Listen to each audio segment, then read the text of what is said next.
తెలంగాణ రైతాంగానికి నువ్వు ముక్కు నేలకు రాసి క్షమాపణ చెప్తావా అని చెప్పి నేను వారిని అడుగుతున్నా.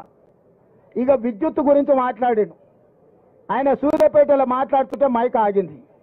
అసలు ఎంత సిగ్గులేనోడు అంటే నేను మళ్ళీ విద్యుత్ అధికారులు అడిగిన. విద్యుత్ అధికారులు చెప్పాను, సార్ ఆయన ఉన్న ఏరియాలు కదా సూర్యాపేట టౌన్లో ఏ సబ్ స్టేషన్లో కూడా 30 సెకండ్లు కూడా కరెంటు పోలేదని అధికారిక లెక్కలు చెప్పినాయి. ఆయన పెట్టుకున్నది కూడా జనరేటర్తో పెట్టుకున్నాడు. ఆయన పెట్టిన మైకు ఆడ పెట్టిన సమావేశాన్ని కరెంటు కనెక్షన్ లేదు, జనరేటర్ కనెక్షన్ ఉంది. నీ జనరేటర్లు ఎవడు పుల్ల పెట్టిండో, నీ పార్టీలో ఎవడు కాకే పెట్టిండో, ఆ 3 అడుగుల జగదీశ్వర్ రెడ్డి పడనోళ్ళు ఆ జిల్లాలో బొచ్చడి మంది ఉన్నారు. ఎవడా కనెక్షన్ వీకిండో, ఎవడు కనెక్షన్ పెట్టిండో ఎవడికి తెలుసా? నీ దాంట్లో ఉన్న బొక్కలు నువ్వు చక్కగా చూసుకోక ఇక చూసినావు కరెంటు కాంగ్రెస్ వాళ్ళు తీసిరని. చంద్రశేఖర్ రావు, నేను నీకు ఒక మాట చెప్పదలుచుకున్నా.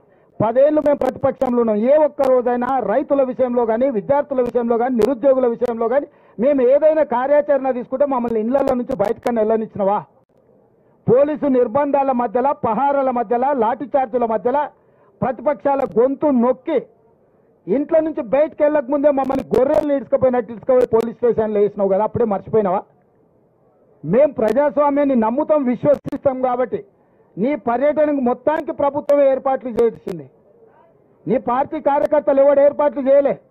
కంప్లీట్గా నీకు రక్షణ కల్పించి ప్రధాన ప్రతిపక్ష నాయకుడికి ఎక్కడికైనా వెళ్ళని, ప్రజల్ని కలవని, ప్రజా సమస్యల మీద మొదటిసారి బయటకు వచ్చిండు.